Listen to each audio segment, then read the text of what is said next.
Hey, what's up? Hello, hello. Hello, Hello. everyone. Cheers. Cheers. Hi. What are you drinking? Cheers with water. I figure it's noon. Might as well have a drink. What are you drinking, David? Drinking Saint Bernardus Belgian beer. That's a good one. Yeah, delicious. Nice. It looks strong. It is, and it's one of those beer. I don't really buy them that often because they're that strong, but I figured I'll kickstart it off today. Yeah, we had some Belgian friends over in the studio, and they brought a whole selection of Belgian beers. And their theory about drinking Belgian beer is you start with the strongest, and then build down. Oh, interesting. Yeah, that's their. I don't know. It's their. That's their theory. I don't know if that's a common thing to do, but anyway, that's. It kind of makes sense, I guess. Yeah. Generally, it's the other way around. You start light and you go heavy, but hey, the Belgians. I mean, I would think they know about it. They know something about it because they make amazing beers. So anyway, absolutely. So good to see you all. Yeah, thanks for having me back. Adriana, James, and David, welcome. Thank you. And also the people who are joining us on YouTube. For those who don't know, they can leave comments in YouTube if they want to if they have any questions or they want to talk to us directly. And I believe we are trying Twitch today for the first time. So there should be a link somewhere. Where was it? It's twitch.tv/Stoorlab, STOORLAB. So we'll see how that's going to work out, because those should also be possible for people who watch there. It should also be possible to send us comments that we receive here. So let's see how that goes. Have you ever used Twitch? This is the first time we're trying Twitch. But have you ever been on it? Or yeah, sure, yeah. Because what is it? It's another video streaming platform, but okay. It's mainly for people who play video games and they just stream themselves playing games. But I don't know what it's called. I'm not super familiar with Twitch, but you can do this thing called a swarm. So if another stream is happening, somebody can take all their people that are viewing that stream and raid yours. So then all of a sudden you just have people in the comments that from a completely different stream. Yeah. Okay. Kind of interesting and funny at the same time. Is that useful? I don't know. Well, it's good for the stream because then that means it ups your viewer count, but it could be from I see. Okay. It could be somebody that's streaming from some video game, and then they're all of a sudden they bring it over to us and what the hell is this? Who the hell are these people? It's an experiment. We'll have to see, but I mean, the more channels, the better, I guess. We'll see how that works out. Yeah. So. Sorry. No. Go on. No, I was gonna say, and I think now with the live streams, Facebook is killing the music live streams. Do you guys hear about that? What happened? No. You mean the copyright issues and stuff? Yeah. Mm-hmm. Oh yeah, they shut them down after half an hour or something. I think they said October 1st, and any DJ live streams, they won't even happen on Facebook anymore. Yeah. Oh, I had heard this, and it's all due to copyright and publishing infringements, etc. Is that what the thinking behind it? I think they're cracking down really hard on it now. Right. So everyone's moving over to Twitch because they're a bit more lenient, I think. Mm. Okay. Until they make it tighter as well, I guess. Yeah, because the record companies and businesses want to get paid. They want their money. And the artists, maybe. Well, that's it. It's the big labels that are the ones that are cracking down. Yeah. Well, it makes sense, but it's funny that with the amount of technology and smart people working in this industry, that there's still no way to watermark tracks or to have a solid system which identifies things and basically sends the money to the appropriate receiver, you know. But it's coming. There's a few people working on it. There's this thing, I forgot the name, but there's you know, Imogen Heap, the artist. Yeah. She's working, or she's supporting something which should take care of that. So yeah, we'll probably see a lot of these things coming in the future, but right now it's still a bit of a Wild West situation, I guess. I mean, I think in the climate these days, it couldn't be a better time for the music industry and everyone to come together to try and create revenue from making music, as obviously our touring has disappeared, and you know, I think we'd all would love to have some kind of revenue from the hours that we spend making music, rather than it just being a calling card to get gigs. Yeah, that's true. But actually, with the situation, also it's a bit difficult also to sell the amount of tracks you were selling before, because people aren't DJing, you know. So it's a bit tricky. Yeah, that's the thing. And buying music, not much people are buying downloads anymore. Not like before. No. Streaming. Oh, but they pay for streaming. Yeah. Yeah. That's the interesting part. Tiny a bit. Yeah. That's a whole nother conversation. Yeah. Yeah. But I know Mixcloud is doing the like the track ID, the watermark thing apparently pretty well. So like people could pay a subscription and DJs could play their music like a normal DJ mix, and the labels and the artists will get paid. I don't know what the number is, but I think they have the system in place to do that. Okay. Oh yeah. And I had sort of wondered whether Bandcamp would sort of take the reins with this and try to come up with a streaming service that seems to be much more on a level playing field than what we're dealing with the usual suspects at the moment, because they're obviously supportive and passionate about giving artists the platform to at least attempt to make a living out of it. So if they were in a position to sort of take that to the next step, it would be a very interesting chain of events for independent music makers. Yeah, I think Bandcamp is I think the attractive thing for people is that it's it feels like being in a record shop, you know, like an old school record shop, and it's a really good place to discover things. You can see you know, from what people support. You can check out people's playlists and stuff. It's that you know, the playlist thing is similar to of course all these platforms have playlists, Spotify as well, but they're on Bandcamp, they're not curated. They're basically based on support and actual record sale, you know. So you can really discover things there that way I think more than discovering things through algorithms, you know, because usually they're wrong. at least about my taste. I completely agree. They're invariably wrong. Yeah, so if you're the kind of person who likes to search for things and likes to dig, you know, for music, then I think Bandcamp is a really nice place to be. Yeah. And it's easy to set up, I guess. You know, it's direct to the artist or the label or whatever. So, are you on Bandcamp, James? You are. I am. Yes, I think I was quite late to the party, so I'd say it's been about a year of doing it, and I think the level of support that they've shown in any way they can for struggling artists, I think it's a really positive thing in a bleak outlook for the music industry in general. They're not trying to suck the land dry. They're attempting to keep people making music, so they feel some worth in doing it, and hopefully can pay some bills. And I think their approach is so refreshing with the music industry in general, not just for electronic music, but just the whole scene. You know, it's very a very positive platform, I feel.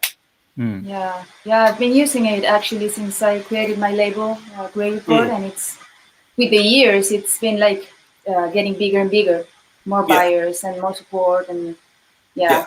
I think I people think are this using it this a lot. direct contact is Yes. really great. You know, you have an instant kind of gauge of what's happening with your music, and the kind of the machine is taken out of it. You're kind of face to face with the end user, and that I don't know. It kind of reminds me of a lot of how things were working in the 90s. I mean, I don't want to say it was better years ago. That's not what I'm trying to say. But there was a lot of people that weren't necessarily industry savvy that were running labels, running distribution companies, and there was more of a community about it. Everyone wanted everyone to get something from it, rather than certain elements trying to remove everything they can from it. Just if that makes sense. Mm-hmm. Yeah. But also, I like with Bandcamp, it's like you basically anyone can put their music up for sale, and it's pretty much instant. You know, you upload something and bam, it's already up there, instead of like having to go through a distributor and have to wait to go through all the channels, and just like boom, it's already right there, ready to go. You know, in 5 minutes if you want to do it. You know. Yeah, true. Which brings us back to it sort of opens up a question of, you know, I mean, how do you guys feel the relevance of vinyl with today's market? The physical product, or are we just going off on one now about the state of the music scene and not how we make it? I don't know, but it'd be interesting to know how you feel about Actually, where we are with that. I do still play with vinyl, like I mix both USB and vinyl actually, but I feel that it's still selling, and but the big amount of money you get on the label, for example, it's not coming from the vinyl. Right. Yeah, there's a lot of technology that DJs can use to play with a computer, with the CDJs, and it's easier. So it's going to be there for sure, but I think it's more the collectors for collectors now. Yeah. I actually heard that vinyl sales outsold CDs for the first time since like the 80s this year.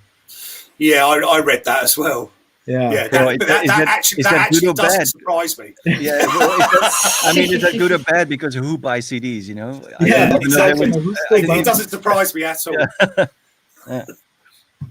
No, I think it's vinyl is it's a thing that is it's a physical thing. You know, it's a whole different way of having the feeling to own something. If you have a piece of vinyl, it's in your rack or in your crate or whatever, or on the wall, if you really like the artwork, and it's a different listening ritual as well, because you can, whatever thing you use to play your MP3s or WAV files or whatever, you can really quickly flip through them, and that makes you kind of not paying attention as much, I guess. And if you sit down or put on a record and play the whole thing from start to finish,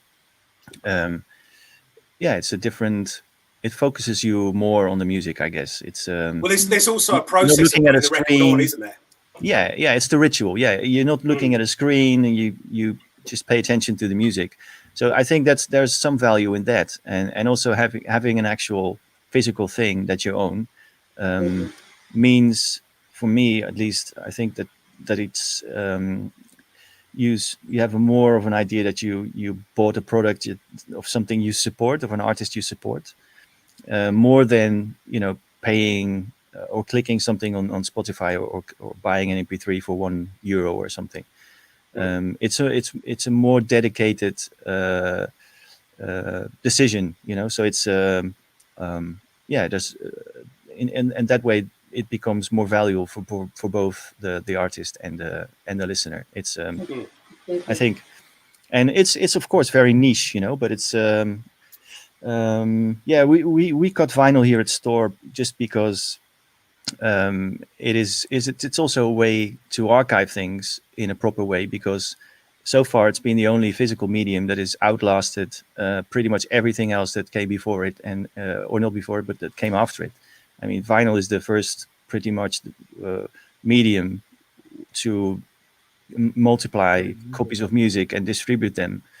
And in the meantime, we've had tape, which didn't make it, or I mean, it's still around, but it's not really a medium that people can actually play. And then we've had all the digital formats, which came and went. And I'm sure if I dig a big hole in the forest and put my vinyl in there in a watertight box, and you dig them up in 500 years, you could still play them, you know. And all the MP3s and everything else that has existed in the meantime will be gone.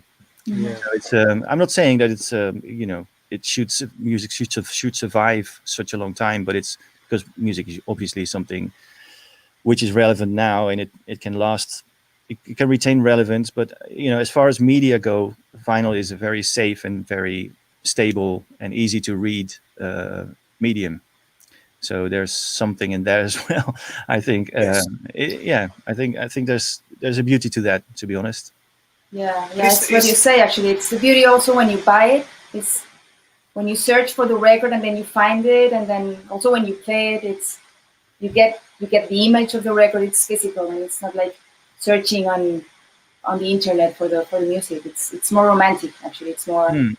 Yeah. And it is about the artwork, and it's about the smell. It's about the Completely. the process of putting it on the turntable. There's a whole other thing that goes with this, rather than buying an MP3, which is essentially thin air. You know, where's your record collection? It's in a box in the corner of the room. You know, this little hard drive. Whereas every single record you buy has a story attached to it.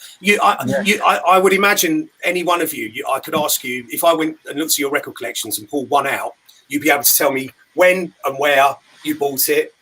You know, there'd be a story behind it. Yes. If you ask where an MP3 came from, I mean, it's a boring story. And you might not even remember it, because I sometimes end up playing records or playing tracks in as MP3s or as WAV files in my sets, and I absolutely don't know where the hell they came from. You know, it could be somebody WhatsApping me something, or downloaded it from somebody who made it for free, available on his SoundCloud, or something I bought on one of the online record stores, or a promo, or I really don't know where they came from. It sort of feels like there's this cloud, and you know, music sort of lands on your desktop, or comes to your attention, but it's all the same, really. It just appears, and then it's there. You know, there's no story behind it, not at all. Yeah.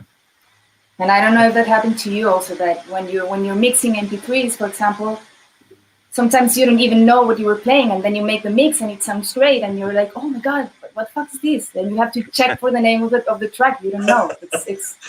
That doesn't happen with the vinyl. At least you know the artwork, you know the artist, and then you know it's. I've gotten so bad to where I can't remember like track names or artist names. Me neither. And I on Record Box, because I'm using CDJs, I put comments of It's the same. I do the same. Yeah. Because I'm like, I look through the comments over everything, because I'm like, I won't remember, you know. And if someone were to ask me what that is, I have to look at it. Oh, this is so and so. Like, I've had so many embarrassing moments when I play something and somebody comes up to me in the booth and they say, "Oh, thanks, man, for playing my track." Thanks. And I'm like, "Who are you? What track you mean?" Oh my god, that's terrible. It's horrible. no, that connection, that's the misconnection with the digital files with vinyl. True. Yeah. it's a shame. Yeah. I gotta say hi to some people showing up. We have somebody from. Hold on here. Hawaii. Hawaii. Yeah. Nice. Aloha. Yeah. Aloha. Aloha. And Robin is here, of course. Marcus Sukkot is here. Oh, Marcus. Yeah. Hey, Marcus. Right on. So yeah, Julia, you sent me some music yesterday or the day before. Thank you. Me? No, I know. Yeah, sure. Yeah, it was like my latest tracks. Adriana. Yeah. Yeah, my latest tracks, and some of them are coming also. So yeah. Like a package of 5 tracks. Yeah, it's some really thumpy stuff. Thanks. Yeah, actually, the thing is that I've been like focusing on the modular lately, and I believe my sound changed it a bit since I've been like using it, and And these days, without having any gigs or anything, I've learned more of it. So I'm quite happy with it. So yeah, those tracks were made mainly with the modular. Yeah. Cool. Yeah. And of course, effects and everything, but yeah. So now I will remember the story about these MP3s, at least. I remember them. You sent them to me personally, Nice. which is great. They won't just magic. I hope you'll remember. Yeah, now I will, yeah. So did you you said you learned more about the modular? Is that something you've because there's more studio time, you made a decision you wanted to dive into it more, or is it just because? Sure. Yeah, okay. Actually it's quite new. Actually, I've been using it like since 2-3 years ago. And at the beginning it was like an addition, you know, I was using my synths, and also like I record everything on Ableton, so mixture of plugins and everything.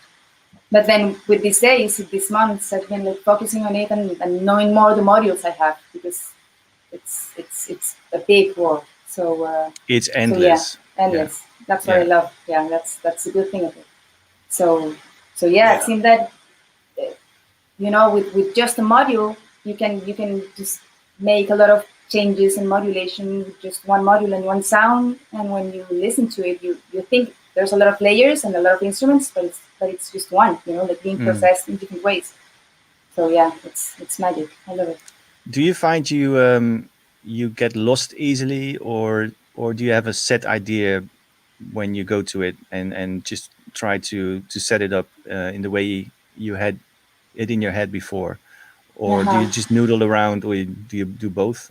What is your approach? Because it's in this medium, it's so easy to get lost and to just noodle for hours without a beginning or an end, you know. So how do you deal with that? Yeah, actually, my process at the beginning, I was a bit lost. I have to admit it. Even if you know an oscillator and all the parameters and everything, it's not easy to know where to connect it. But with the time, with the days and practice, I've been noticing that if I mix this oscillator with this oscillator and I go directly mixing both, and then I've learned that I have some process now. How to process the percussion, how to mix oscillators with the effects and everything. So now I have it more like clear, but I was very lost at the beginning. Yeah. But do you come up with a system and then try to patch it, or are you just sort of going in there and patch it on the fly, or sort of randomly until you find something? On the fly, actually. Oh yeah, okay. Start on the fly. Yeah. Okay. That's what I do. Like I still don't like.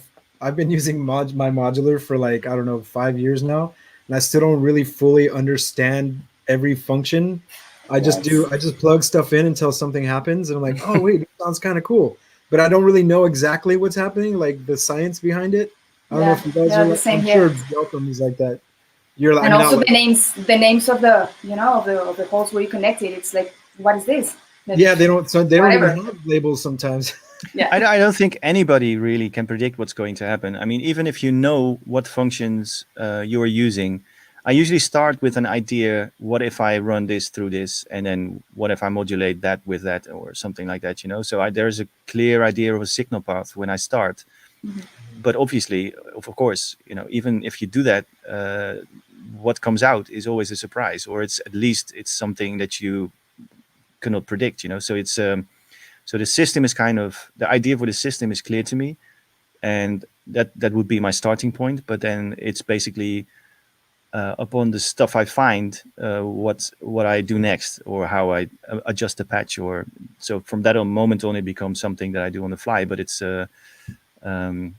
it's so impossible to predict what's going on. You know, what will happen, what the end result will be. So it's it's a mix between coming up with an idea for a patch and then just go with whatever happens. You know, I find myself doing this all the time. I don't know if maybe you guys can probably each answer this too. Is like when you find a patch, you find something cool, you record it. Do you leave the cables where they are and then just move stuff around, or do you start fresh? I tend to pull everything out and start fresh all the time. If I have the feeling, that's what I do. Yeah. Oh, you rip everything out.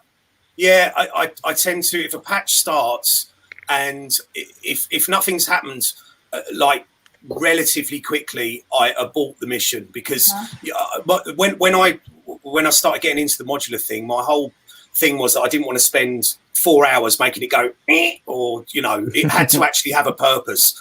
So I sort of quickly found that if something wasn't working relatively quickly, it was better to remove everything and going fresh. And even when I found a patch that I really like, I get the most out of it. But then, I don't want to get that again. So let's start afresh.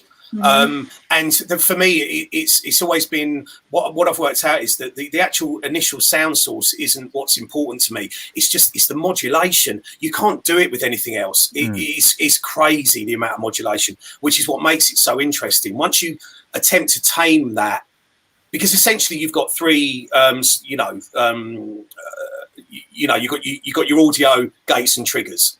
These are your paths. So you're just basically arranging around those three concepts.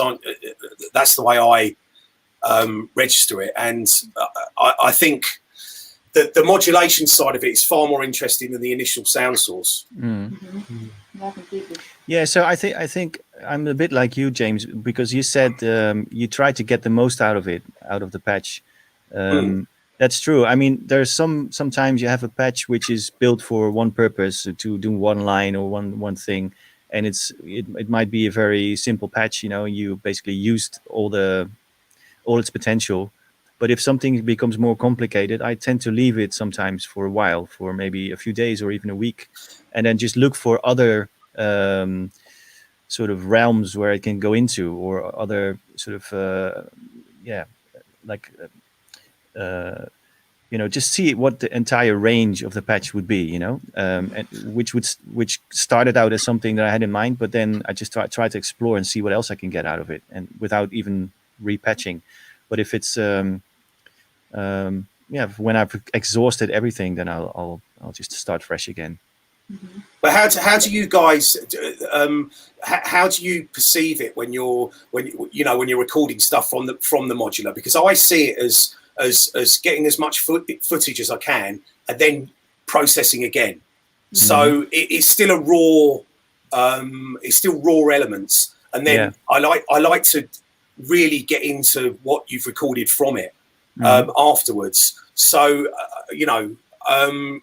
I don't ever sort of make tracks with it, if that makes sense. You mean you don't use it? Yeah, so you use it as source material, and you don't use it live. You basically record everything and try to build stuff around it, or use it. Yeah, but I do that with everything. I do that with every keyboard, drum machine, everything. It's kind of the way I like working. I like this continual processing kind of thing, to try and mold and push the sound in a different direction. And I think this is where the modular becomes even more interesting, because there'll be certain elements within a patch that you might not have even caught when you recorded it, but when you go back and you start manipulating that sound afterwards, it all of a sudden opens up another spectrum. Yeah, true. Yeah. Completely. Yeah. Do you oh, sorry, go on, Adriana. What I usually do actually is I of course I record what I'm doing. I usually use it as a sound source, and then I process it with the gear, with effects actually, but then I process it in Ableton also with plugins and saturation and everything. As you say, James, it's like it's a sound source, and then it's incredible how you can create a lot of things from it and modulate it, and even create different layers from the same thing. So that's the interesting thing. It's like you can have a really cool sound source from your modular, and like what James is saying, it's like you record it and then you start processing it more in the box or whatever you're doing, and then it becomes a wholly complete different thing. And you're like, whoa, this is like better than what it sounded like when I recorded it, Yeah, that's the thing. Yeah. Do you? I guess that's a question I have for all of you. Do you multi-track or send different outputs from different parts of the modular as multi-tracks to your DAW, or do you record just the stereo out? No, I multi-track it. Yeah. Okay. Yeah, I multi-track. Right. Okay. Yes. Yeah, it makes sense. Stereo out, because I just have a very small, very limited modular, so everything is stereo out into my DAW. Okay. Actually, yeah, I have a mixer in the monitor, so I can, like multi-track it, the different channels of the mixer here, and then I have everything separate. But I also don't. But also, my modular also doesn't. I don't do drums or anything. It's just all synth sounds and everything else. So all my drum sources come from samples or drum machines, like separate. I see a comment from Arthur. I'm not going to attempt his last name, but I get. You know. Yeah, I know of it. Oh, really? Okay. Yeah. Cool. I think he's train spotting in your studio, so maybe you can give us a little tour, Jane, because it does look very impressive. Well, in front of us, what have we got? The usual kind of stuff: 101, the Sub 37, 909, Nordrack. There, one of the early ones. Nordrack 1. No, it's a 2. Okay. It's a 2. Okay. The Pro 1. I don't know if you can see that at the top. Yeah. There's which is I mean, it's a killer machine. Actually, Regis gave me that back in the 90s because he had gave it to you. Oh wow. So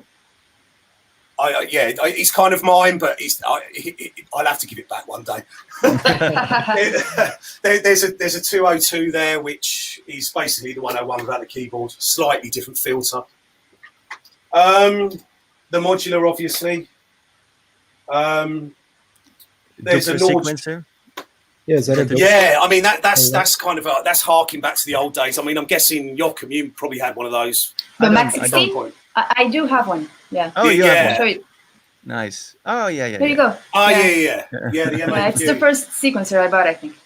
Oh, okay. Well, I've had that when they first came out, actually, and I dread to think how many records I've made on it. It's a great bit of kit, but you still use it? Not so often. Give it to Regis. Not so often. he had one actually, but I don't know what happened to it. Yeah, an exchange. Yeah. And I'm a huge fan of the Electron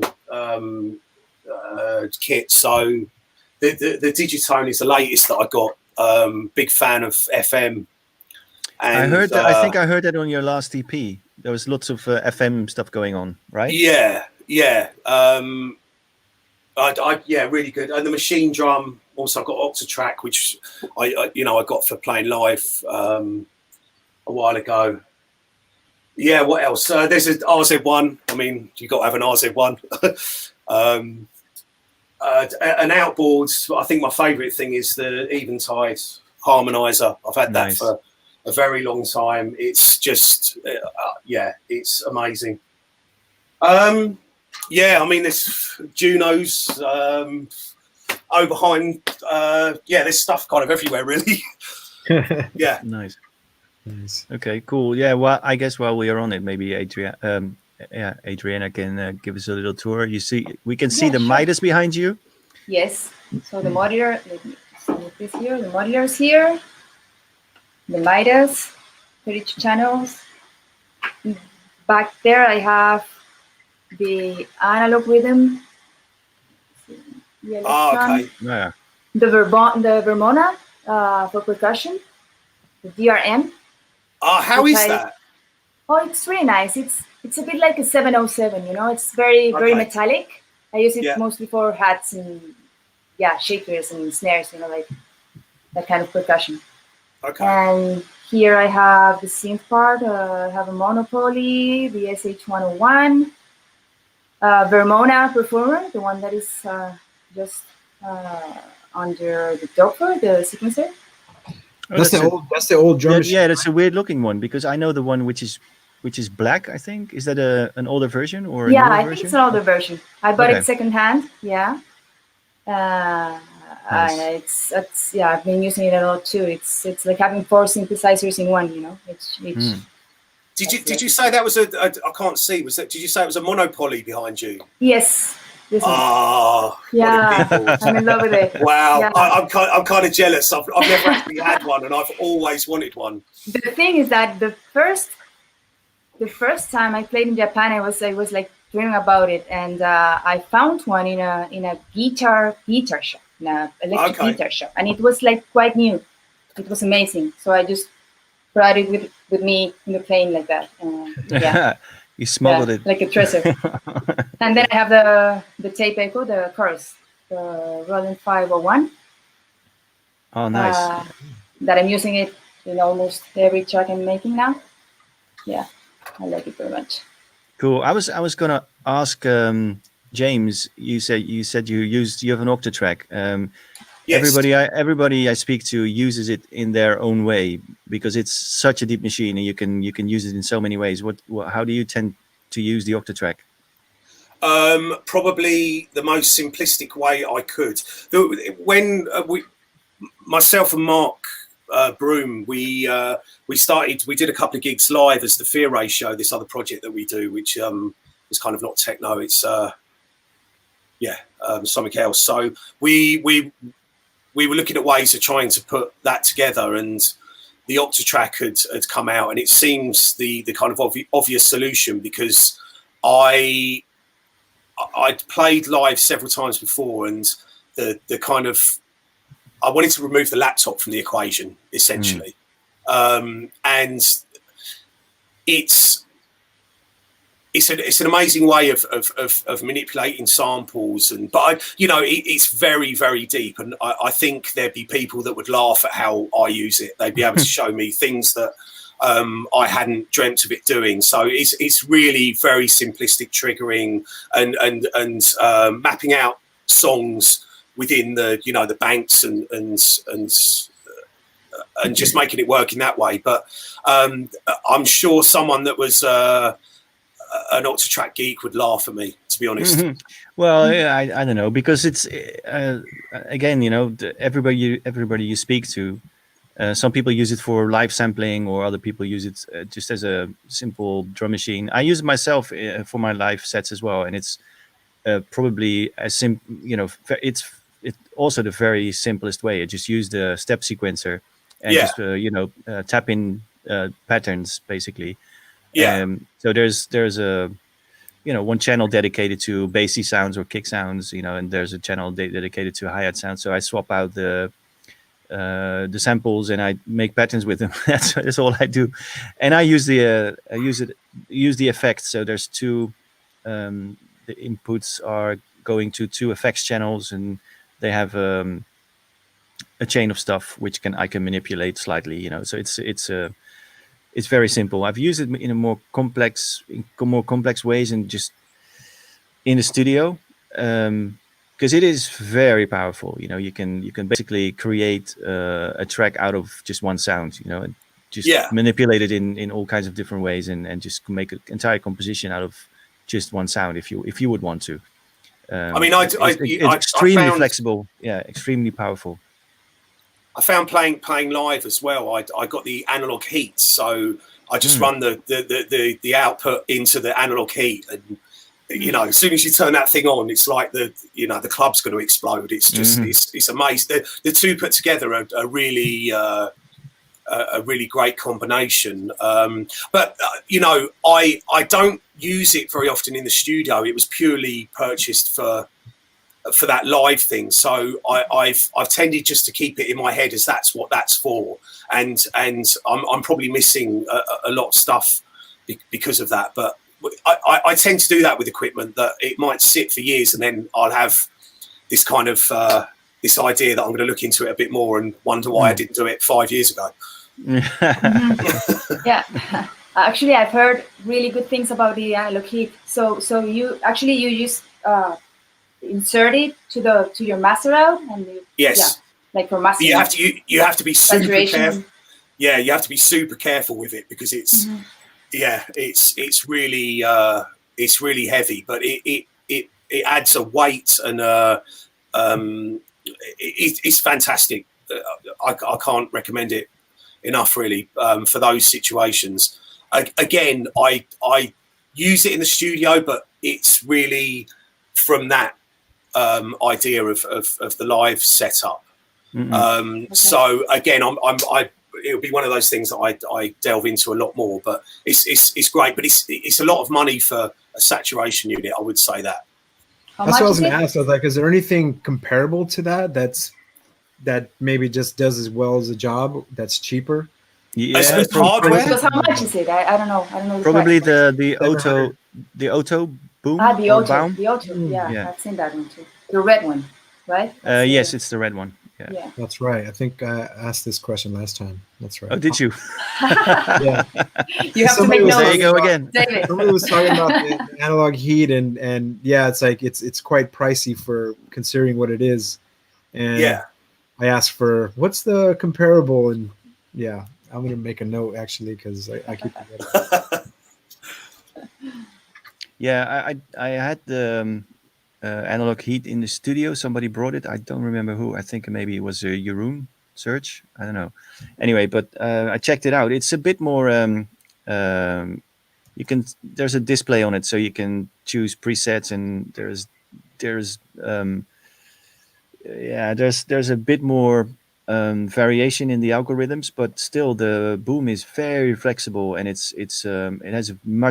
has a totally wide range of stuff. And once you get the hang of editing the individual parts of the chain, it does incredible stuff. Anything from just subtle warming, compression, to crazy distortion and filtering and stuff like that. So it's I think they're powerful, really powerful.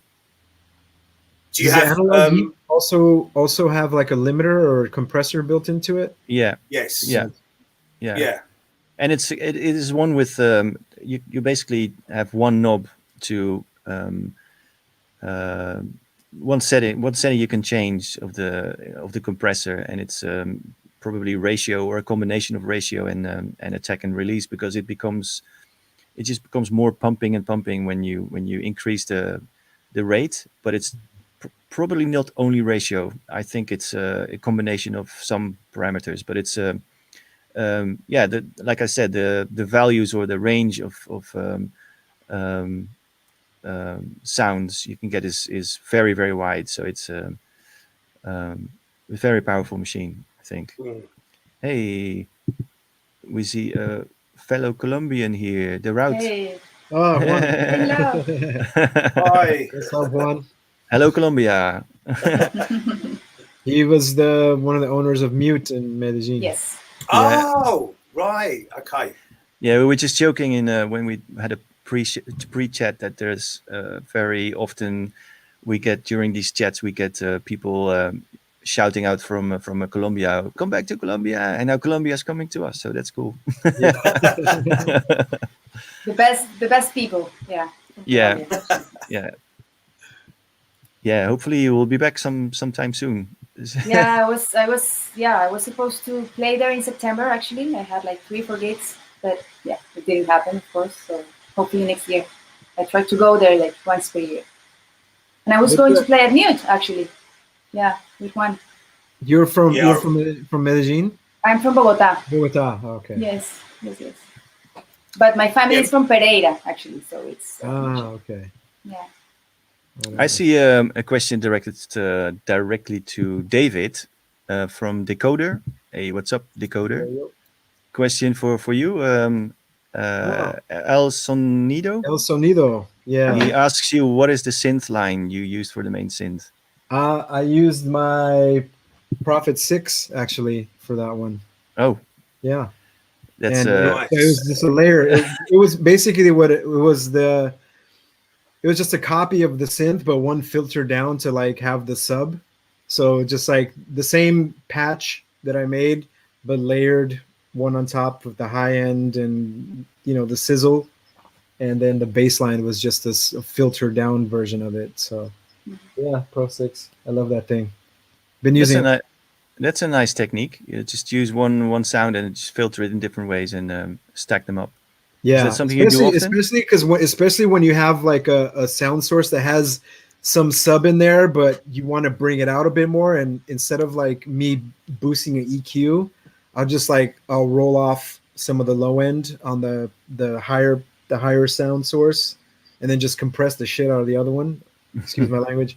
just like really smash it, you know, and then just like put them together, and it sounds like one kind of glued. What, do you bust them together and then compress again, or do you send them to the stereo? I record them separately. Yeah. So I'll record what I do the first time, and then the second time I'll do it over again. Especially with the bass, I don't really do a lot of changes to the filter, so I don't need to do a whole lot. So I can just. But then when you've got it in the DAW, would you then bus the two synth sounds together? Yeah. Yeah. And compress again. Yeah. So I'll compress the low end frequency by itself, and then put them in a group, and then compress them together. Yeah. So then just like it's like gel together, and then put some saturation. Yeah, I love doing. Yeah, I do that a lot. And I really like using sort of tape emulators on buses as well. Just to I was just going to say that. Just to glue. Do you have a UAD plugins? I don't know. I use that Tone Boosters a lot, actually. Oh, okay. It's really, really good. It really brings, that kind of bass bump you get with tape emulators. They got it just right on that one, and I just like the way it really glues everything. Yeah, with UAD, there's the Studer tape machine and the Ampex tape machine. I think they got that on Waves as well, haven't they? I think they got those maybe on Ampex. Maybe. I don't use Waves very often, but the Studer and the Ampex on UAD, man, I love using that on everything. So if I can throw it on every channel, I would do it. I have enough digital resources, like DSP. I mean. Yeah, it sounds so good, and it's the same, like you said, adds that low end bump and like just a little bit of crunch, just enough crunch where it just sounds so warm and big. I love that stuff. So that's the secret. Yeah, because your tracks always sound so, as simple as they are, they fill the entire spectrum. There's always something on the top end, really nice and smooth, but very present, and then the bottom end is always thumping, and there's never any frequencies that hurt or anything. So it's you've got it balanced out well. Yeah, it's honestly, it comes from a lot of using those tape plugins, man. I love them. Really cool. Nice. Yeah. Interesting. Especially on drums. Yeah. I mean, I use them on everything. I'm terrible for it. I love those tape emulators.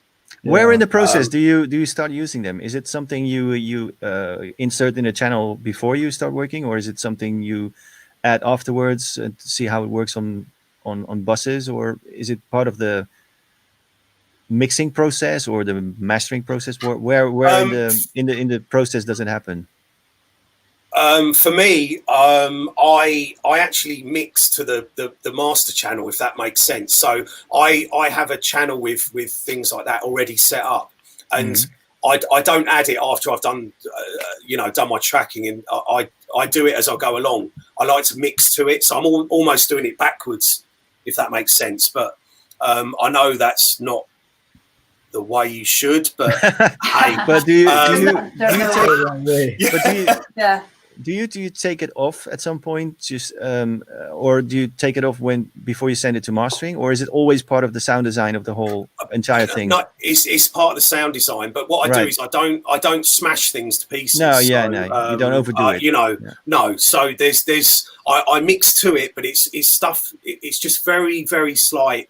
A lot of it, but the stuff prior to that, the bus stuff, will be hit a lot harder. But then I still mix to a master channel. So it works for me. I actually read an article a few months ago about someone that was explaining this kind of reverse mixing process, and I'm like, I thought it was me, just but this is the whole thing. I don't think there's any rules to anything. If you get to where you want to get, that's all that matters. And I think this kind of manipulation of sound, for me, it works having something controlling it at the end to a degree, if that makes sense. Yeah, I know what you mean, and I mean you're well experienced enough to not fuck it up. But if you would start out, or if you're sort of just learning the ropes, then resorting to plugins too quickly can be dangerous, because it's. I couldn't agree more. You know what I mean? Yeah. I couldn't agree more. The whole plugin thing can be very, very dangerous. Learn learn about frequency, about I remember when I started, and you guys might have had the same thing. I can remember when I first started making music thinking, if you throw more and more bass at something, it's going to have more bass. Which is a nonsense. It's actually the opposite. You're actually taking bass away by clashing. It doesn't work. So you've got to find out how to notch things, how to work EQ to make everything have, even it could be the densest track ever, but every single bit still has to have its space. Otherwise, you're cancelling out the important parts. So you have to learn that before the way that I do it kind of makes any sense. And I'm not for a minute saying it's the correct way of doing things, but hey. As you said, there is no correct way as long as you get there, I guess. No, I agree. Actually, sorry. Continue. Sorry. No. I was just going to say, I think it's one of the things that, having not been trained in any of this and working out myself, the one thing that is the biggest lesson I think anyone could pass on is about this frequency clash and about how to make space for everything. Yeah, sorry, get your head around level and EQ. That's the first thing. Yeah, and also the problem that happened to me also when I started making music, I thought that the more tracks you had, the more complete the track was. It's like, okay, another track, let's add another thing. And no, it's just modulate the thing in order to have, the whole body and not a lot of tracks, because it gets messy at the end. Yes. Yeah, but like it's like when I first started producing, you just want to keep adding things because you kind of just like, even it doesn't really need it, but I guess you kind of get excited about the song and you just want to throw little elements in there, and then you end up with like 30 tracks of like random percussions that don't make any sense, and it just really fills up all the space a bit too much, and you're like, and David, the space in your tracks is important as the full on parts. The space in your tracks is what makes them work.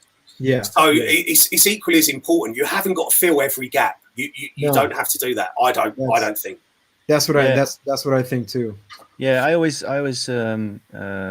say to people that basically for any music or any sound, silence is the default state, and from there you kind of work upwards. That's very good. Very good. And also with the plugin thing, what when some younger producers, they'll ask me, what do they think about like Ozone or something like that? And I try to tell them, try to get your mix to sound like this before you have to throw this plugin on the top. You know what I mean? Like process every sound, mix everything, get your volumes, EQs, and panning right, and don't rely on this Ozone plugin to throw on the top to make everything sound good, because it's immediately going to do that. Of course, you're going to have a bad sounding track and just throw an Ozone, and everything's going to get compressed and EQ'd and gelled together. Yeah. Polishing a third. That's the thing. A bad mix is a bad mix. You want to get to that point before you have to do that. Use that as like a little icing on the cake. Don't let that be your fix all.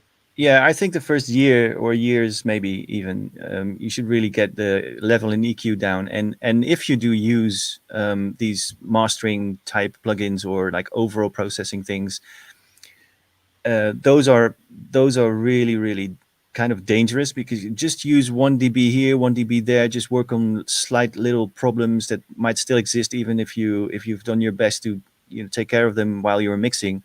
But if some it's just to free up some extra space to roll off some bass or some highs, or to make a little notch somewhere where it becomes a bit painful. That's really all you need to do with them. It's not for not to completely change the sound, because that's something you do while you're mixing down. That's where you get your sound, and it's just to kind of get the final touches to kind of do the final touches to your overall sound. And but they're not gonna do any more than that. It's just a tool. It's just a thing to kind of iron out the last few details. Yeah, but honestly, like I think if plugins like that existed when I first started, I would probably be the person that I'd be throwing them on my master. I'd be like, "Whoa, this sounds great! this is all I need to do. But I'm kind of glad I had to learn from the bottom up and level things out myself and figure it out by myself as well. That's the way to do it. Just figure it out. Exactly. Mm-hmm. And Learning honestly, from like, mistakes. That's the way. Yeah. and that's the thing. It's like there really is no wrong way. You know what I mean? Like, yeah, you can give points about like what James was saying is like about cutting. Like I do that a lot more than anything else. I cut on the EQ more than I boost. I tend to do that a lot because, you know, when you cut something else out, something else is going to come forward. So, you know, maybe for that part you can kind of give that advice, but other than that, you can boost and cut wherever the hell you want, and just as long as you're not eating up the whole spectrum, the frequency spectrum, you're still going to get a clean mix, you know. Yeah, it works both ways. If you think some part of your track is too low in volume, probably something else is eating away at that, you know, and cutting a certain region might bring up the frequencies that you're missing. So it's not always the right decision, or you should try both. You know, if boosting certain frequency that you're missing is going to help, that's fine. But if there's always the other way, doing it the other way around is worth trying. You know, just cutting something out which is sitting in the way, and it just see if that brings up the thing that you're missing. So it's something you can do. Well, how many times have you guys made tracks that you think I'm going to go out the weekend and try this out, and think you've got the biggest bass you've ever, you know, managed to do? You play it in a club and you go, I went too far. It sounds terrible. And then you play it again the following weekend where you've pulled it back. You're like, right, that's where it should have been. We all must have done it. I know I have many times. All the time. This idea of just pushing. But then I suppose you've got to get to that point and then back off, and then you know where you are. Maybe. Yeah. I had that issue all the time with the kick drums. It's like I always wanted to bring the kick drum just another dB louder, and like, of course, in my studio, it's gonna sound a little bit level and fine, but you got to remember the club sound systems. That kick's gonna sound massive, and then you play it in the club, you're like, holy shit, I need to bring that kick down, and you bring the bass down a bit. You know, that happened to me a lot. And it's also highly dependent on where you're playing, which club and the system that you're playing on. You know, there's tracks that sound amazing in certain clubs and fall apart in others. So it's very hard to get that overall balance. But I definitely think that the bottom end is the thing that a lot of people kind of struggle to get right, particularly if you're processing.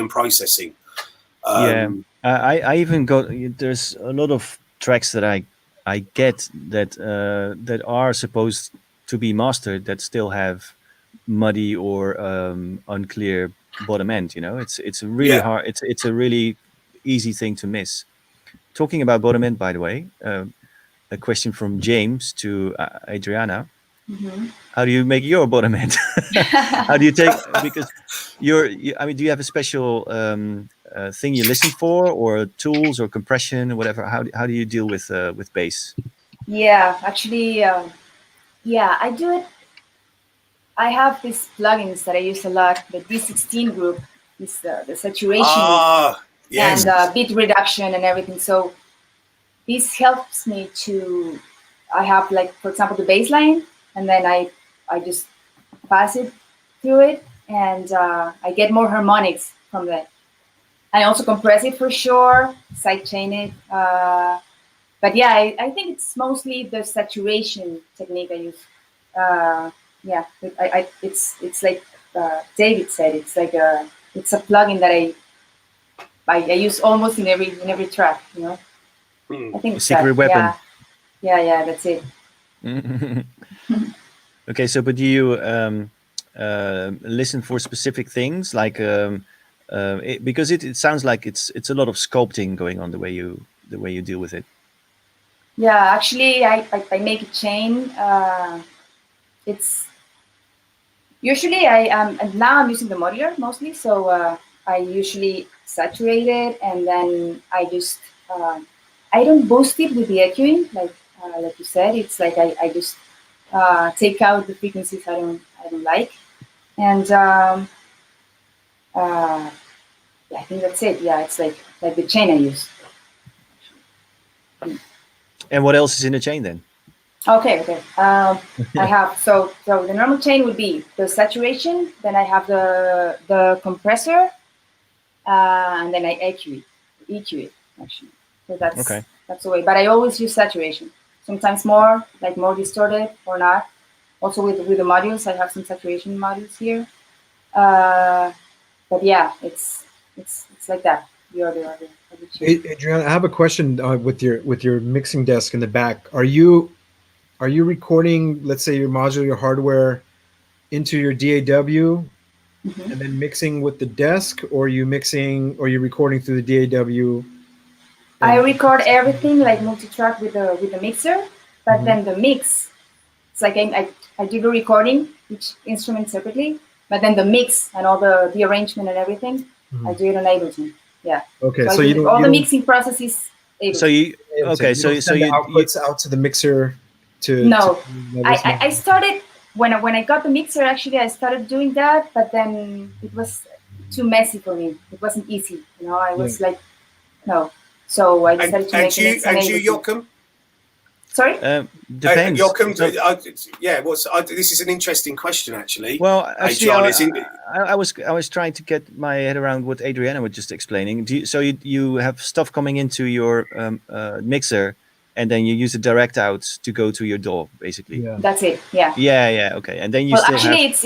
it's connected via FireWire, so it's analog, but yeah. Ah, so okay. Ah, it's right. easy. So okay, yeah. It's Okay, so easy. you don't even need to use direct outs. You That's can it. just. It's the FireWire version. So yeah. so basically, every channel on your desk represents, or every group on your desk represents a track in In your DAW. Ableton. Ah, That's it. Is it Awesome. the Midas mixer? It's a Midas, the F32. Okay.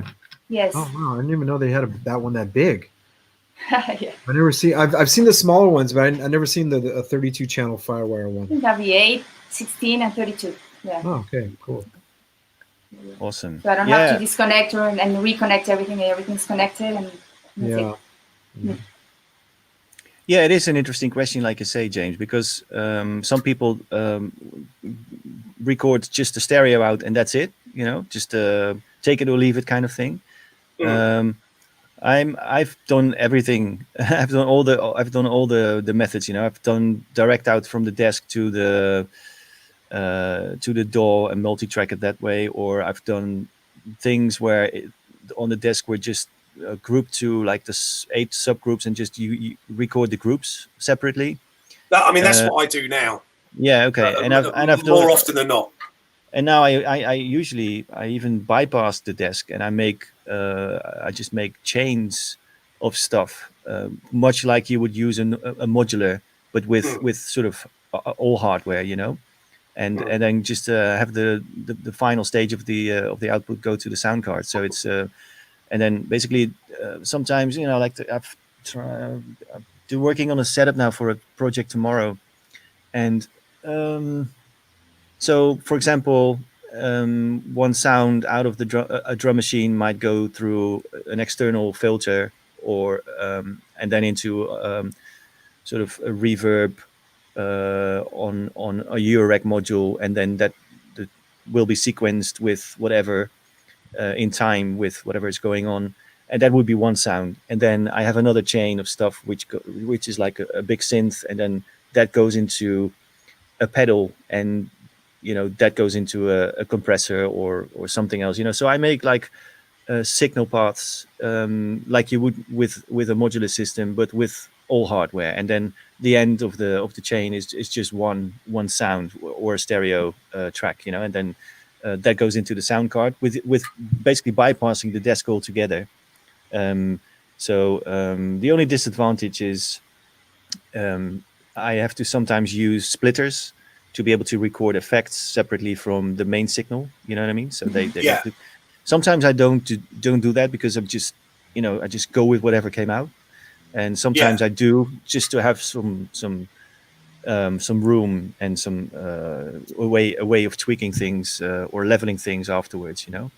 And then I also have a bunch of small mixers, like or DJ mixers, or even these small little cassette Tascam mixers, that I sometimes insert somewhere in the signal path to be able to use, simple EQ or leveling or auxiliaries to split the signal out like that. So I like working that way because I kind of create a setup for each session that I do, and because you just created it, you fully understand it and know its limits and its range, and then I just go with that for a few days and just take everything apart again. So it's basically very, very similar to working with a modular system, but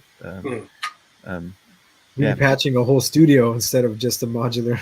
yeah, I like that. I've always done that, but using Patchbase, and then I found that at some point I was just because if you have a lot of stuff and you have everything come out on a Patchbase, of course you can label everything, but it becomes this massive Frankenstein thing. And if you want to have an idea like okay, let's just use these 3 pieces and just chain them up and see what happens.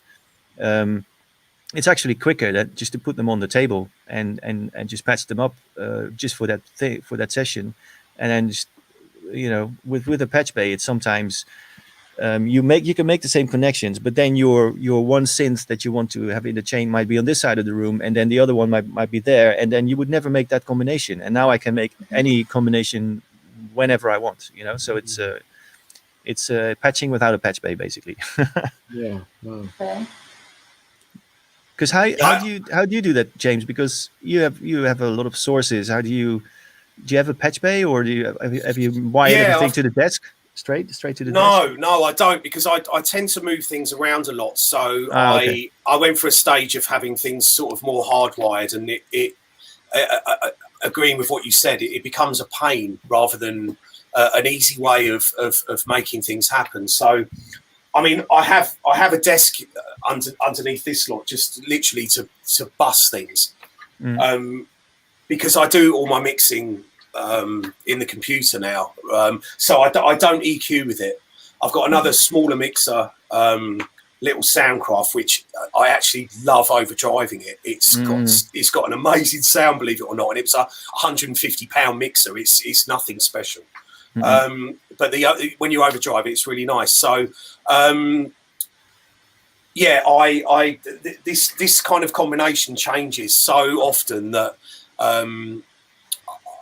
Patchbase didn't work. So I do have a Patchbase, but I've also got the sound card that I've got has got 16 analog ins, so I can just go straight in with enough sources to get. If I was jamming, I could get it all in without too much trouble. But as far as the keyboards all go, they're not Patchbase up properly. No.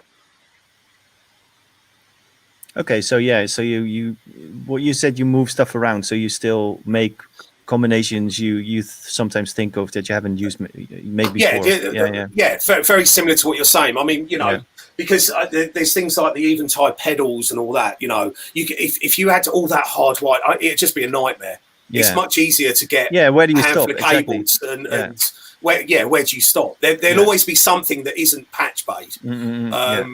And I prefer just being able to shift elements around, put different things within the chain, and record those. But the stuff that I use constantly is bust from the desk and generally straight into the door. Yeah, makes sense. Do you have a Patchbase, Adriana? No, I don't. No. So everything everything's connected to the mixer. To the desk, yeah. Yeah. So I record it there, and then I EQ it a bit before. So I do like a pre-mix with desk, and also the sends, for example, the auxiliaries. I don't bring the processed signal. I don't bring it back to the auxiliary, but to a normal channel. So you can EQ it to resend it. Again, to send it again or to EQ it or feedback. I love it. Yeah, I usually do it. It's dangerous though. Yeah, of course. But if you can EQ it well and everything, it's quite nice. Yeah, nice.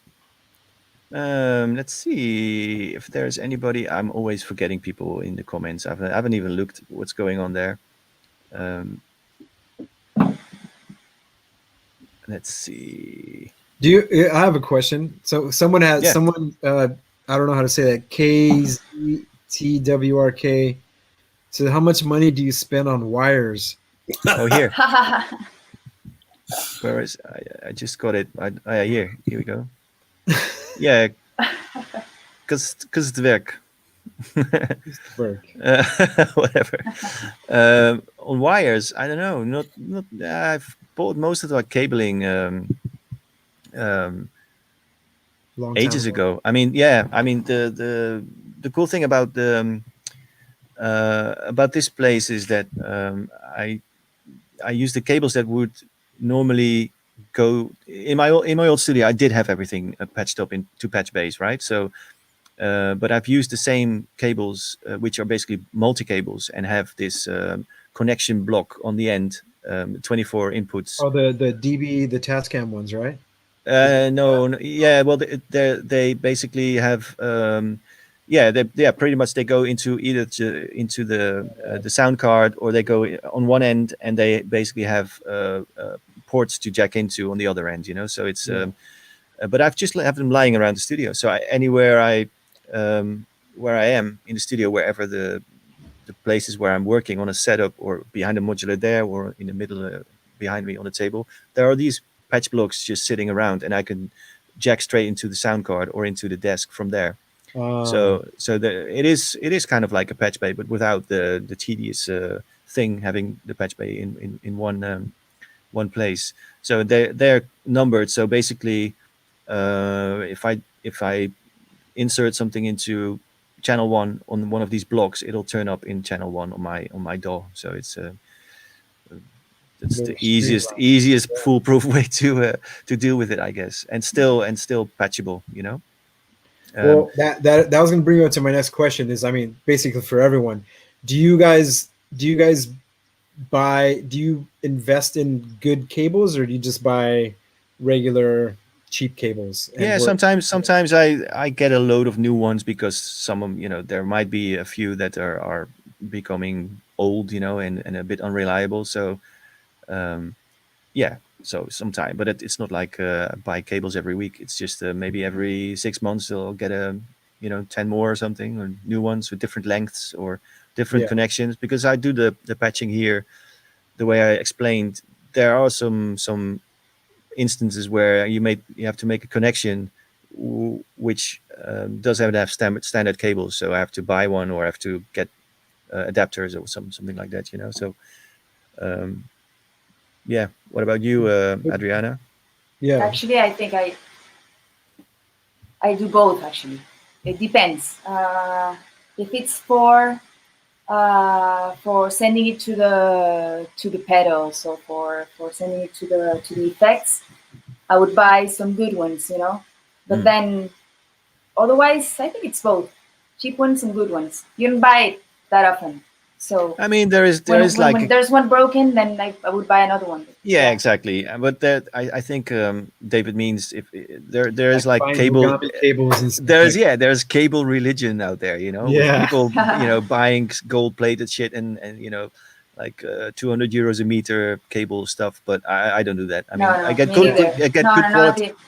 I get good quality ones. Try to have every signal path balanced as much as possible, and that's it. My music hasn't suffered ever from not from cheap cables. I know it makes a difference, especially if you span a long distance. That is a difference you can actually hear very well. But if you make sure you don't use cables that are too long, or it's just sort of good quality cables, off the shelf ones, then you should be fine, I guess. How about you, James? You have a whole Mogami cable set up over there? Or? No. I'm I agree with all of you guys. I think there's a lot of talk about sort of really high end cables. I'm sure they might have a massive influence on very high end recordings, but I think we need to be honest with ourselves with what we're recording, and the cables that I bought have never held me back at all. Rubbish cables are rubbish because they cause you problems. Yeah. You know, they break and they're but middle of the road cables, yeah, I've never suffered from using them. You know, I think you can really go down a wormhole with that kind of thing about what you really should be using. I think the only thing, the above average priced cable are probably the ones that go from my amp to my speakers. Those are they're good quality, proper, you know, expensive ones. Not the crazy expensive one. Yeah. I think it's the only thing that I really spent on was above the rest was to the monitors, because The monitors, yeah. I can understand the need for that. But I mean, like if someone were to buy the most expensive cables and have their whole studio cabled up that way, is there really that big of a difference in quality, like to the average person that will hear this, or is it only for like really audiophile engineers? Well, I mean, I guess the question is, are you trying to get rid of every bit of noise? Every, you know, is that what you're after? Different definition and noise. That's it. And actually, we make techno, and so we need noise at the end. So Adriano, exactly. That's kind of my point. Why spend all this trying to make the signal clean when we're trying to make it dirty afterwards? It doesn't kind of throw on a tape plug-in at the end that has noise. But so you have like $100 cables that end up having noise anyway, you know? Yeah, that's true. Yeah. I just asked that because when he asked that question, it popped in my mind with the cables, because I have a couple of friends that are really nerdy about their cables, and they're having the most pure audio source they can, and it's like, man, is it really that noticeable? And I think it is when you have like the really good monitors and AD converters and everything. But for the average producer, AD converters, I would say get the best you can afford, because that does make a difference a lot. Yeah, it does make a lot of difference. But no, I mean, there's two things we're talking about here. There's one thing is being able to play back what you are doing, to monitor what you are doing as accurately as possible. And the other thing is how is your sound going to end up on the recording, you know? Mm-hmm. And having a good system to listen through, good D2A converters and good cabling and good monitors is going to help you decide whether what are you doing, you know? It's going to whether what you're doing is correct or not, you know? So that is a part of the chain that makes sense to have to spend some money on. But if it's just to connect your rim shot sound to your mixer or whatever, that, I mean, you know, you can go crazy, but it's not gonna make you a better record, you know, because it's just part of the puzzle. Exactly.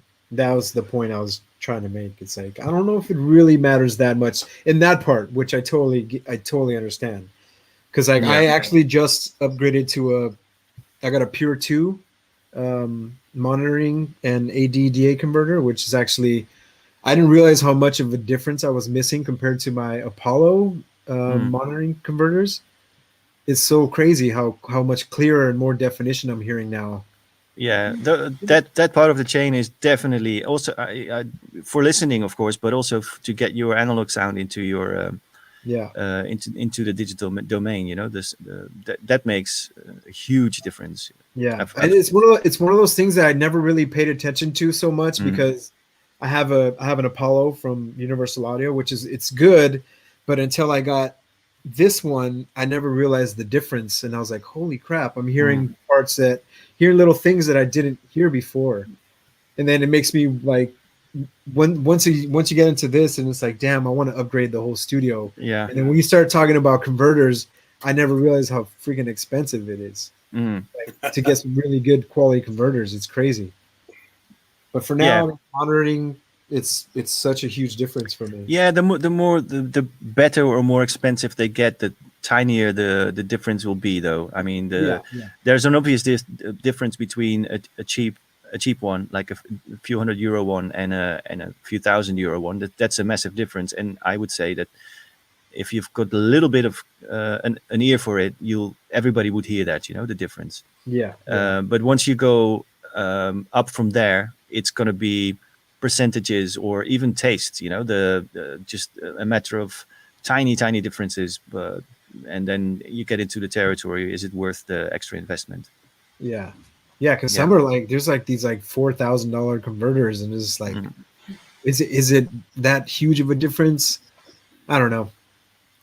Well, that's I'm getting into this whole side of it lately because I've been getting more into mixing and stuff like that. So you get into this wormhole of looking into converters and stuff, and it was just like, damn, man. Yeah, it's deep. It's deep. Yeah, it's crazy. What are you using, James, for ADDA? I'm on Motu actually, which I bought years ago just purely for the 16 analog inputs, which at the time was quite hard to come by. But they're nothing special, but they've served a purpose for me. It's definitely one of the things that I would in my studio I'd look at upgrading significantly. But I think it's the same thing with everything. It's about results and where you want to be. And if something's lacking, no piece of equipment or plug-in or converter is gonna stop you from achieving your goal. If you're looking, I mean, look what we used to record on. S950s with I don't know 20 seconds of sampling time in mono, and a rickety old desk that made more noise than a jumbo jet. But we made records with it. So I think the converters is a very big point, which I personally haven't got into too much, because what I have works, but it would definitely be the next step to go and look at something better. But the Motus work for me. The 16A, it does what I need it to do. It gets these sources into the computer quickly, and then I can play with that sound afterwards. If I had higher end, the source material might have more dynamics, but it's weighing up the investment, I guess. I think while we're on the spending money on sound, there's a question again from Kutzwek. The monitors, speakers, which one does everybody use at home or in the studio? I guess studio will be fine if we talk about our studio monitoring. I can see your monitors in the back. What are they, Adriana? These are the Focals, the Shade 50. Okay, cool. Actually, I bought them as a second reference. Actually, I had before some Dynaudios since like 15 years ago, but I just sold them, and I'm waiting for some Genelecs, the coaxial ones. Okay, nice. So so is that something you consciously do? You want to be able to switch between monitor sets so you can kind of tell the difference, or you can have a better idea of what you actually are hearing. Is that the idea? I've been working just with the Dynaudio for many years, and now that I have these ones, it's because I wanna have both sides of the thing. I don't know how you say that two versions. But before I was using just a pair of speakers. Okay. So the two sets is basically to be able to switch between them and have another perspective on what you're hearing. Do you use headphones at all to judge what you're doing? At the beginning, not anymore. Actually, not that often. Sometimes for just checking maybe some pannings or exactly. Details, but not usually. That's what I do. I whenever I do use headphones, it's basically just to check the stereo field things. The imaging. The imaging, exactly. And I don't really trust the mix on it. You know, although I do switch a lot. You know, I've switched from the main to smaller speakers, and then I use sometimes even use earplugs or whatever, and just to get that perspective, and more sort of advanced headphones. Just as more, you know, the more places you listen to your music, the better, the more complete the image becomes of how what it actually is. You know, how it translates to every system. Obviously, the most important thing is how does it sound in the club for some of us, I guess. But yeah, it's good to check it on different playback systems just to decide whether you're in the right direction. Yeah. What about you, James? My Monitoring. my main monitors are Neumann's. Nice. They're closed cabinet 3-way monitors. I love them. Yeah, they're. I've never had a closed cabinet monitor before, and I mean, a lot of this depends on the room as well. Yeah, but they kind absolutely. of work in my room. Hmm. I also have some HS80s, which I think are great for the money. They're amazing. The bottom end's really good for that money. And I mixed on them for quite a long time until I had the Neumann's actually. And I've got some Mackie 824s, which are the most hideous things ever. They're literally used as a stand to put my other ones on. Yeah, they're horrible. Yeah, But do you use them? No, never. Okay. Never. They're vile. And I never realised quite how bad they were until I've not used them for probably 15 years. They're really horrible things. Yeah, sorry, Mackie, that's a bad advert. Fair enough. Yeah, but the Neumanns are fantastic. They're very, very tight bottom end. But I think I tried a lot of different monitors out. I bought quite a few home, the Adams, and these were the ones that worked in my room. And I think it's so relevant, the dimensions and the Absolutely. what's going on in the room. Yeah, your choice that you know, the room and the way the room works is as important for your final sound in the room and the how the monitors work for you as the monitors themselves. Yeah, absolutely. Yeah. I remember when I first when I first got this studio together, and I just set a few bits of kit up and fired it up when I first had it finished and put it on and went, oh my God, I've just spent 6 months building this room and it's terrible. It doesn't work. But then, you know, took a breath, had it treated, you know, put the bass traps in and realised the massive importance of treating a room. Acoustics, acoustics and getting rid of your standing waves and it's a very, very difficult art to get rooms right, and there's always a compromise, and you've got to find that balance. But certain monitors that are fantastic for certain people's rooms would sound terrible in yours. True. I think if you can find a company, you know, a shop that will let you take a few pairs home and try them, it's really it's a really positive experience. Yeah, it's the best way to make a choice. Just listen to them in the way they sound in your room, and just play music that you know, and just see how that works for you. Yeah, it's better than to, you know, have your favorite artist recommend something to you. You know, I get this and this monitor because that's what I use, but that doesn't make sense. It's just, it never works. No, it never works. Maybe for tiny near fields it might, because they are less influenced on the room acoustics, by the room acoustics. But if you get something a little bit bigger than that, then it can be hit or miss in every room basically. So what do you have, Joachim? I've got for the main systems, I've got the PMC MB2s. Those are the 3-way. They're pretty big. I've had them for a long time, for I don't know, 18 years or something.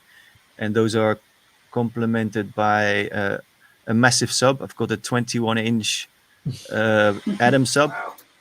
Okay. which I can bypass or switch off. By the way, and then I have a pair of at the moment I have a pair of Genelecs, old Genelecs. And I used to have the what is it? The ones you have, the Yamahas, HS. The HS80s. Yeah. They used to be there, but I blew one up, so I still need to get that fixed. But they're made for the money. They're amazing monitors. Yeah, true. You know, Yeah. They're very bass heavy though, but it's but yeah, for that price, it's they're great. Yeah. Absolutely. They're not fatiguing or anything. They sound pleasant. They give you a pretty good picture. Genelecs are a bit sweet. I think the Genelecs are a bit sweetening. They're you can't play them as loud, because they start to sound terrible. But yeah, you can drive the Yamahas pretty, big levels before they start crapping out. I did find with them, because they are bass heavy, that it actually works out quite a good thing when other people that were mixing stuff in here, that they would pull away, rather than this, as we were saying earlier, this idea of just layering bass and it's got to be more bass, because they exaggerated slightly. It worked in a strange way. They're certainly not transparent, but I think for the money, they're as long as you know what you get from it, that's basically speakers are your way to judge whatever you're doing, and if they give you whatever, if they give you a good picture, and you know how to read them or how to listen to them, then that's pretty much all you need.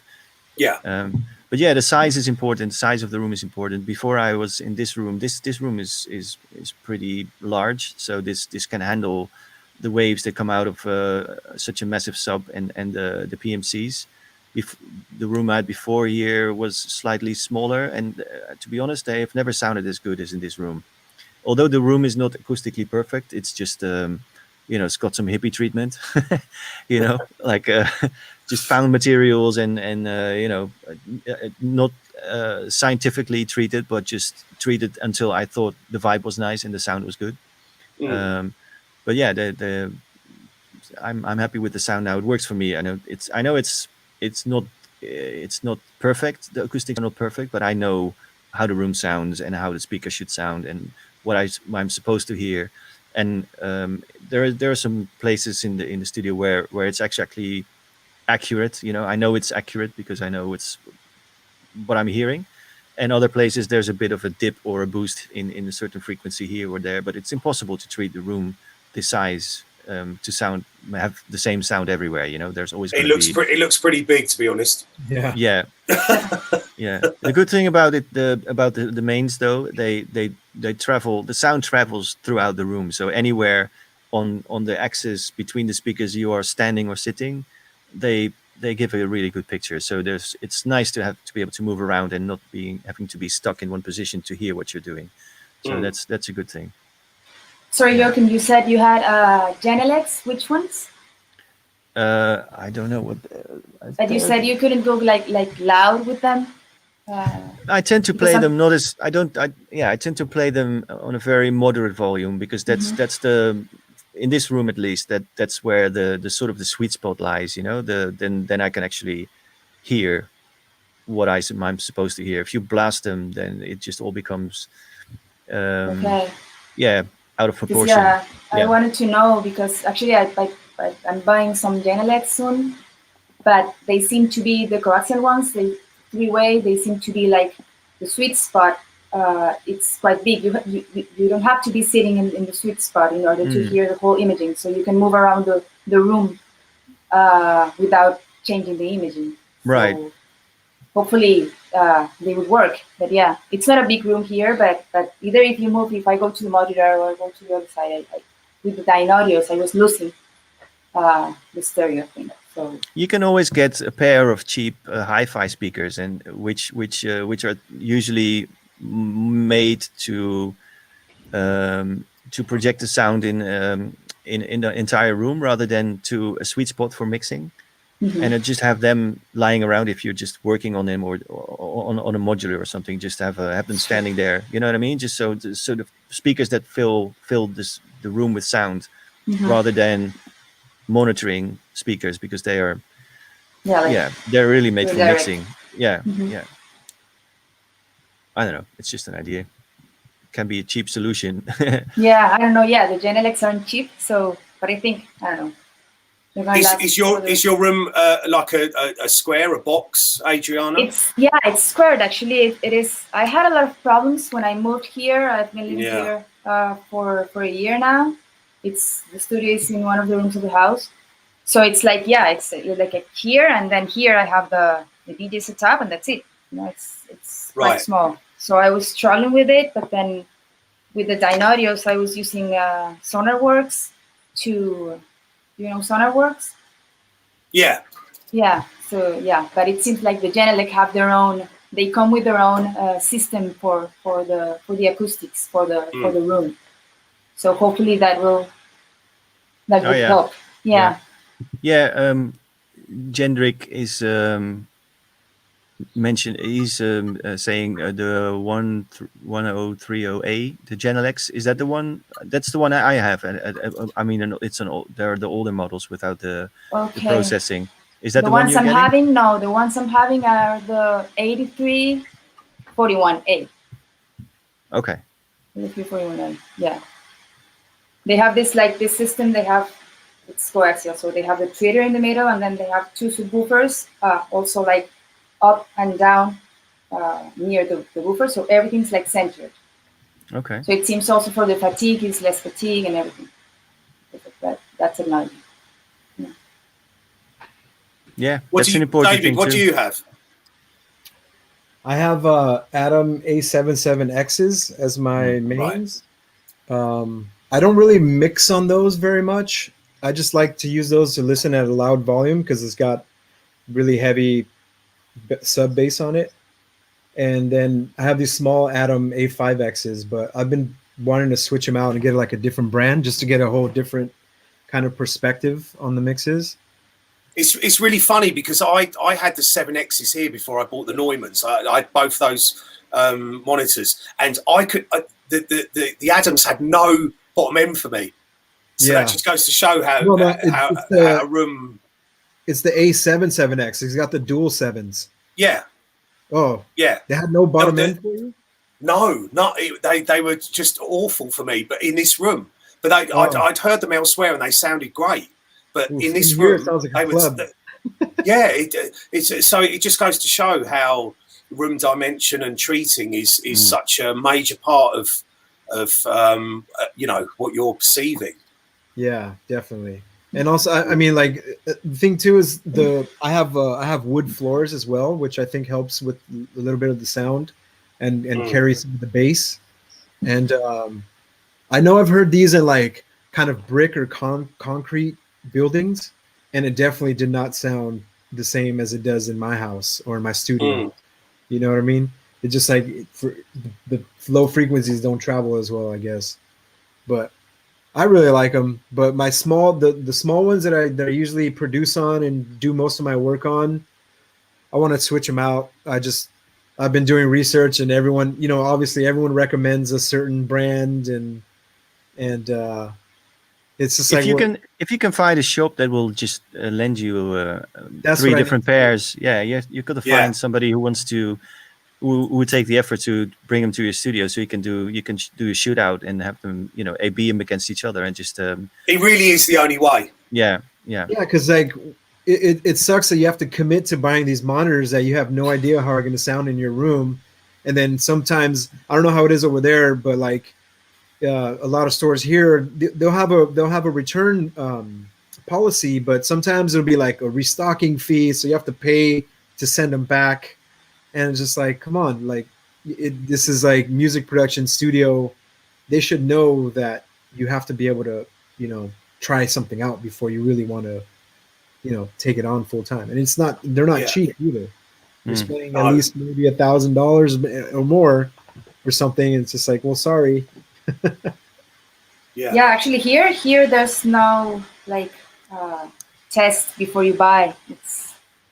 You can go to the store and listen to it, but it's not no way. It doesn't help. There's like a million things going on in the store, and you're just like, how am I going to hear anything in here? And usually they just have one, you just don't get Yeah. the stereo or whatever. Yeah. Yeah. It's useless. It's funny because like you guys heard of the NAMM show that happens out here in Anaheim? Yeah. This is like I don't know if you've ever been to one of those, but you know, there's Yeah, the background noise is million probably there's guitars and drums and there's saxophones and Yeah. synthesizers and then there's a monitor section and you're like trying to listen to studio monitors and you're like yeah. how the hell is anyone going to make any decisions listening here? Yeah, you get to see how the cabinet looks and how it feels, but other than that, you're just like, okay, cool. Like there's no way I can make a decision if I want these or not, you know? Mm. At that point, it's like you kind of rely on the name brand, you know, like, oh yeah, they're reliable, they're really well known. But let's be honest, there are no terrible speakers these days, you know. I mean, except Mackie. in James's opinion, yeah. Yeah. Yeah, sorry, in my opinion. Yeah, it is just whatever works for you. I was lucky I stumbled upon the PMCs because the company I bought them from was so kind to bring in a new set of speakers. You know, I tested several ones for like a week each, and I tried the bigger Genelecs, some Quested, Tannoys. I don't know. There was like 3 or 4 pairs I used, and then I installed the PMCs and I switched them on, and it was like I knew it in an instant. Yes, these are the ones. That's what I'm looking for. It's very personal too. What kind of sound do you want? You know? Yeah. I was just gonna say. It's like everyone reacts different to different monitors. So like someone can recommend some really nice PMCs, and you're just like it's not gelling with me, you know. It doesn't hit me right.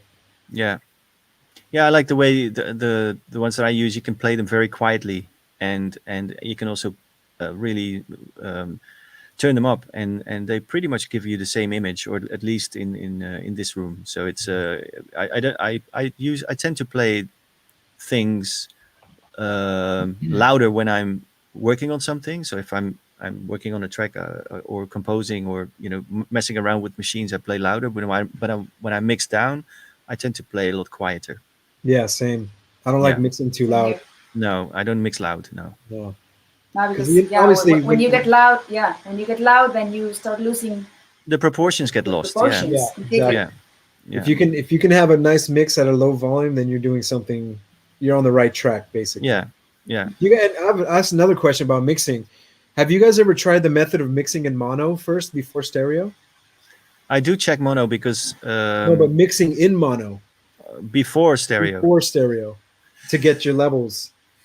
No, I've not tried that. No. I've tried it.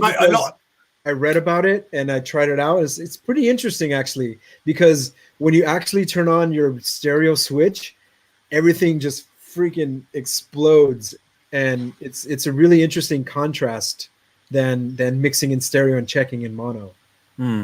Actually, I do. My check monitor it. switch has a mono thing, so I'm going to try that out tomorrow. Yeah. Yeah, I've got a mono stereo switch on my monitor controller, so and I use it quite a lot. But I never really use that process. First, try the level in mono, and then switch to stereo. I've never tried that, but I do check for mono for sure. Yeah. Yeah, always mono check. Yeah. Yeah, and usually I also when I do. Well, obviously all the mixes are in stereo, but I try to approach them sort of like a flower, So the mono kind of 3D. I never put everything hard left right. There's always sort of there may be something hard left right going on, but usually it's sort of it goes from the center out, and then I sort of flower out the sounds around the sort of the middle. That's how I visualize it. It's like there's always a middle and there are sides and stuff. Yeah. And try to get the proportions there working there as well. Yeah, but it's like the article that I read about is based, like, obviously you're not planning your space and panning in mono, but like you're getting the EQ and levels and everything kind of to gel together. And then once you flip it in stereo, everything kind of opens up. Then you can start playing around with your panning and your delays and whatever to create that space. It's pretty interesting. It's an interesting method. I don't do it. This is not how I work. I just wanted to try it out. I wondered if you guys ever tried this, and I was like, it's pretty interesting method though. So yeah, you haven't tried. This is something you found out recently. Yeah. Right. So I can't remember where I read it, but this producer is he does electronic music, but he said that he will begin mixing in mono and then do the stereo imaging after, which I thought was kind of I don't know. I wanted to try it out, and I tried it, and I was like, oh, this is kind of interesting. I don't know if I really want to. This is not going to be my method going forward. But yeah, either way, I'm still checking mono mixes all the time. Always check mono mixes. Yeah. Yeah, so let's see. What time is it? It's okay. We've got 15 minutes kind of. Yeah, let's give the people who are watching a chance to drop in some last questions to any of us or any subject. Oh, quick question. I guess we covered everything about monitoring right now. Yeah. I just had a quick question monitoring though, but where's PMC made? It's from the UK. UK, okay. Yeah. I was just curious about that. Yeah, so people who are, if there's anything you want to ask us, this is your chance. I'm actually looking at the comments now. I'm not ignoring you. Maybe I should do a shout out to everybody who wants to continue the conversation outside of the stream. We've got a Discord server set up with a really nice community. It's 700 plus people and growing at the moment, and that's where we hang out with a lot of producers and musicians and stuff to basically talk about what we're talking about now, just about gear, producing, process, ideas. You can post your music. You can basically talk about everything music production related. Yeah, and I invite you to take a look. The link to the server should be somewhere in the description of the video. So and by the way, you guys are invited, James, Adriana, and David. If you want to have a look there, maybe after this, you're welcome to join there. Definitely. Okay. Cool. Oh, here we go. Just this is the link. It's coming in the. It's in the YouTube comments now too. Oh.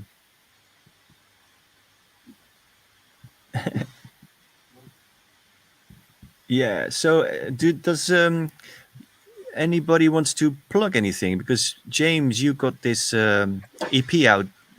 Is it already officially out, or is it just because I just caught the snippet so far on your SoundCloud? That's beginning of this year, right? There's been nothing for a while actually since lockdown. I've not really released anything. I did a thing on Bandcamp, which was some sort of stuff I'd done, some more stuff with Mark Broom. We've been locked away doing another album for the Fear Ratio for Scam. Oh, cool. Sort of making a lot more music in that vein, really, because I don't know about you guys, but I have found it slightly difficult to get the kind of club thing going at the moment. Yeah, it seems everybody seems to just go back to whatever they shelved for a long time, and be more explorative and in discovery mode and sort of do projects that got sort of swallowed by touring schedules and stuff like that. So it's good to hear that everybody's.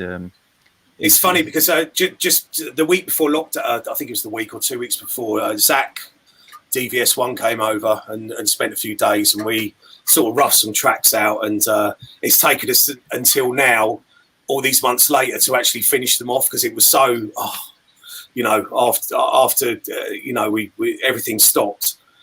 We just thought, you know what, we did all these studio sessions. Let's get this finished. So that's one thing that's coming up.